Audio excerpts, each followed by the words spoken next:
Buenos días. A continuación veremos el tema de derechos y obligaciones de patrones y trabajadores, impartida la materia de Derecho Laboral por la maestra Yara Guadalupe Torres Rodríguez. Los integrantes de este equipo son Nancy Dianey Chirino Pérez, Daniel Alberto Cruz González, Nelson Emanuel Castillo Juárez y su servidora Nayeli Domínguez García. Derechos y obligaciones de patrones y trabajadores. Tanto los trabajadores como los patrones cuentan con obligaciones y prohibiciones a cumplir para desarrollar en su fuente laboral. Estas obligaciones y prohibiciones se encuentran normadas en la Ley Federal del Trabajo. Sin embargo, esto se debe de dar a conocer en los contratos laborales y en los reglamentos internos de las empresas. 4.1. Derechos y obligaciones de los patrones. En el artículo 132 de la Ley Federal del Trabajo enlista las obligaciones que debe cumplir un patrón, las cuales se resumen a continuación. Cumplir las disposiciones de las normas de trabajo aplicables a empresas. Proporcionar a los trabajadores los útiles instrumentos y materiales necesarios para la ejecución del trabajo. Proporcionar local seguro para guardar instrumentos, mantener el número suficiente de asientos o sillas a disposición de los trabajadores, conceder a los trabajadores el tiempo necesario para ejercer el voto o elecciones populares en servicios de jurado, y así como otros puntos los cuales también son muy importantes.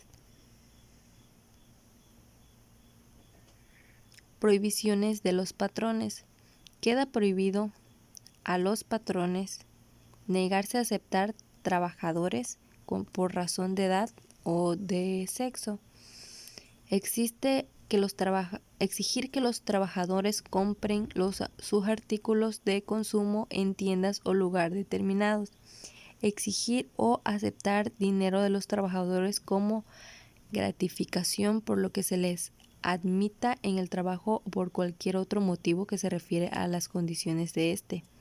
Intervenir en cualquier forma de régimen interno del sindicato, ejecutar cualquier acto que restrinja a los trabajadores los derechos que les otorgan las leyes. Todas estas obligaciones, el patrón hacia los trabajadores, hacia las empresas o establecimiento, en el caso de violar o no cumplirlas, se encontraría restringiendo la legalidad en las condiciones generales del trabajo. En caso de transgredir alguna de ellas, se someterá a procesos ante los tribunales laborales competentes, así como sanciones.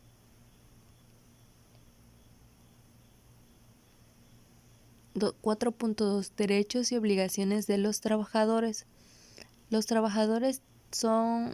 obligaciones y derechos de los trabajadores es cumplir con las disposiciones de las normas de trabajo que se les sean aplicables, observar las medidas preventivas higiénicas de acuerdo a las autoridades competentes y las que indiquen los patrones para la seguridad y protección de personal de trabajadores, observar buenas costumbres durante el servicio. Y las prohibiciones de los trabajadores son las siguientes. Queda prohibido a los trabajadores ejecutar cualquier acto que pueda poner en peligro su propia seguridad, la de sus compañeros de trabajo o terceras personas.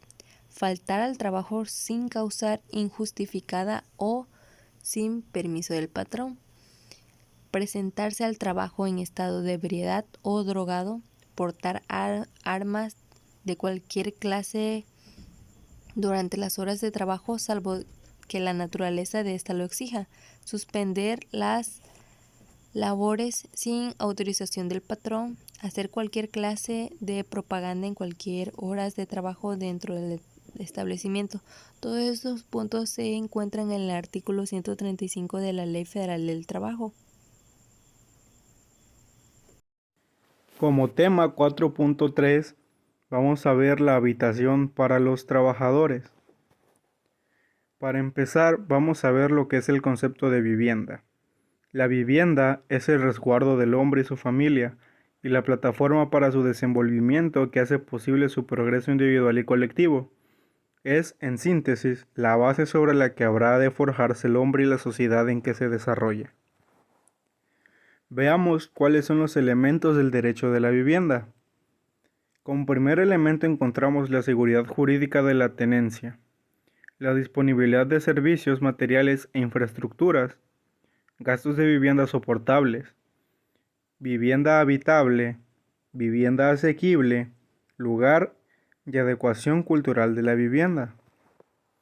Ahora veremos las condiciones jurídicas del derecho de la vivienda. Como primer condición, encontramos que debe de prestar atención para la conservación, mejora y modernización de las viviendas e instalaciones colectivas existentes.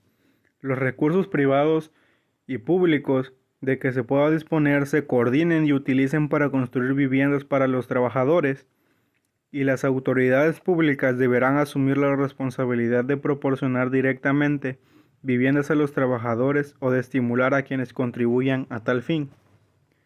También encontramos que debe ejecutarse los programas de viviendas para trabajadores que cuenten con el financiamiento regular, continuo y necesario. También los trabajadores que deseen ser propietarios de sus viviendas o construir deberán tener la posibilidad de beneficiarse de facilidades de instituciones públicas o privadas para la obtención de préstamos.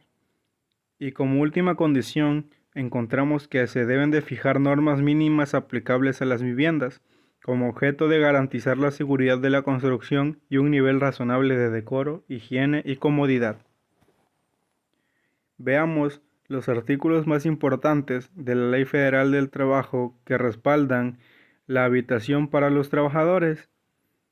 Como primer artículo encontramos el 136, el cual indica que toda empresa agrícola, industrial, minera o de cualquier otra clase de trabajo está obligada a proporcionar a los trabajadores habitaciones cómodas e higiénicas. Para dar cumplimiento a esta obligación, las empresas deberán aportar al Fondo Nacional de la Vivienda el 5% de los salarios de los trabajadores a su servicio. El artículo 137 dice que el Fondo Nacional de la Vivienda tendrá por objeto crear sistemas de financiamiento que permitan a los trabajadores obtener crédito barato y suficiente para adquirir en propiedad habitaciones cómodas e higiénicas para la construcción, reparación o mejoras de sus casas habitación y para el pago de pasivos adquiridos por esos conceptos. El artículo 138 dice que los recursos del Fondo Nacional de la Vivienda serán administrados por un organismo integrado en forma tripartita por representantes del gobierno federal, de los trabajadores y de los patrones. También encontramos el artículo número 145, el cual dice: los créditos que se otorguen por el organismo que administra el Fondo Nacional de la Vivienda estarán cubiertos por un seguro para los casos de incapacidad total, permanente o de muerte, que libera al trabajador o a sus beneficiarios de las obligaciones, gravámenes o limitaciones de dominio a favor del citado organismo, derivadas de esos créditos. El artículo 149 dice que el organismo que se cree para administrar los recursos del Fondo Nacional de la Vivienda determinará las sumas que se asignarán al financiamiento de programas de casa-habitación destinadas a ser adquiridas en propiedad por los trabajadores y los que se aplicarán para la adquisición, construcción, reparación o mejoras de dichas casas, así como para el pago de pasivos adquiridos por estos conceptos. Y como último artículo tenemos el 151, el cual nos dice: cuando las habitaciones se den en arrendamiento a los trabajadores, las empresas están obligadas a mantenerlas en condiciones de habitabilidad y hacer oportunamente las reparaciones necesarias y convenientes. Dice que los trabajadores tienen las siguientes obligaciones. Como parte A, deben de pagar sus rentas. Deben de cuidar de la habitación como si fuera propia. También deben de poner en conocimiento de la empresa los defectos o deterioros que se observen, y desocupar las habitaciones a la terminación de las relaciones de trabajo dentro de un término de 45 días. Y está prohibido a los trabajadores usar la habitación para fines distintos de los señalados en este capítulo y subarrendar las habitaciones. Ahora vamos a ver las instituciones de crédito para la vivienda. La primera institución que encontramos es el FOBISTE. Esta se encarga primordialmente de brindar créditos a los trabajadores que se encuentran al servicio del Estado, con el objetivo principal de que obtengan su vivienda. Su objetivo, aunado con su misión, es el dar suficientes créditos de fácil acceso a todos aquellos trabajadores que se encuentren activos que pretendan adquirir una vivienda digna e íntegra. También tenemos el Infonavit. El Infonavit otorga créditos hipotecarios relacionados a la vivienda, es decir, puede darte un crédito para comprar una casa, para construirla o para remodelarla.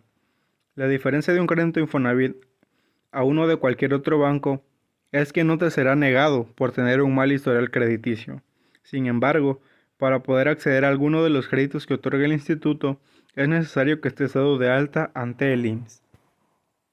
Ahora vamos a pasar al tema 4.4, capacitación y adiestramiento. La capacitación se refiere a los métodos usados para proporcionar al personal de una empresa las habilidades que estos necesitan para realizar su trabajo. Esta es una actividad sistemática, planificada y permanente, cuyo propósito general es preparar, desarrollar e integrar el recurso humano en procesos productivos, mediante la entrega de conocimientos, desarrollo de habilidades y actitudes necesarias para el mejor desempeño de los trabajadores. El adiestramiento es un proceso educacional a corto plazo, mediante el cual las personas aprenden conocimientos, actitudes y habilidades en función de los objetivos definidos. ¿Cuándo se trata de una capacitación? La capacitación, que se trata de un proceso que busca mejorar la productividad de los empleados. Un caso de capacitación que se encuentra frecuentemente en el ámbito laboral es cuando se contrata nuevos colaboradores y a estos se les capacita en las herramientas y procesos utilizados dentro de la organización. Este periodo de entrenamiento puede durar un día hasta un par de semanas, tiempo en el que los trabajadores aprenden todo lo necesario para realizar su trabajo de forma eficiente. El artículo 153, apartado B de la Ley Federal del Trabajo también menciona como ejemplo de capacitación el proceso en el que un colaborador con antigüedad dentro de la empresa se postula para una vacante nuevo disponible.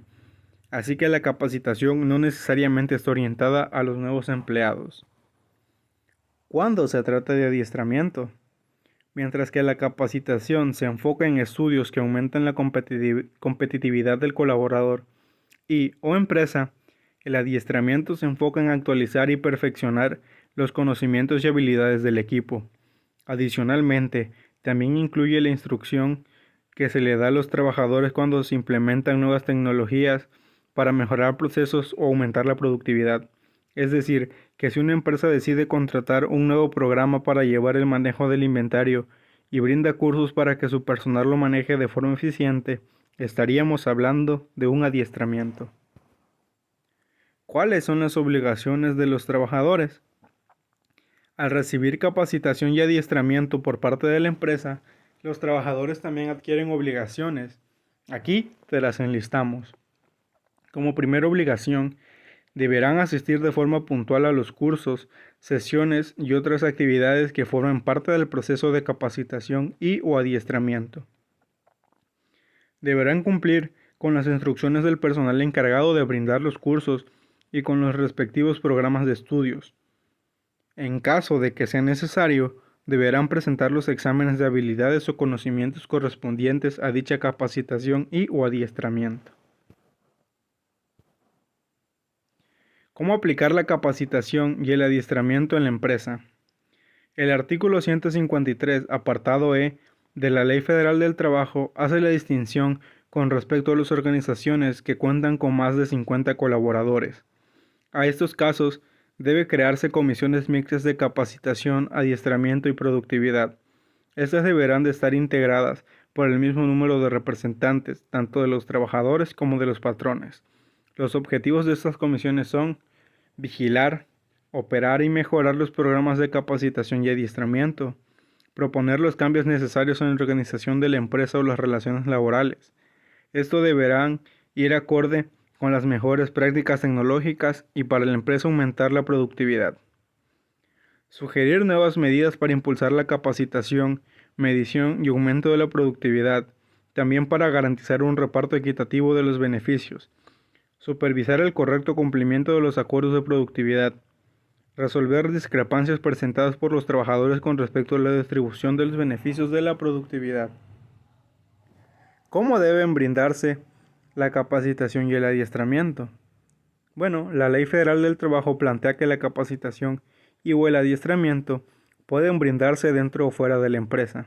También establece que puede ofrecerse a través de instrucción propia, es decir, que algún miembro de la empresa lo haga, por medio de terceros como instructores o instituciones especializados en la materia o por adhesión a los sistemas generales establecidos.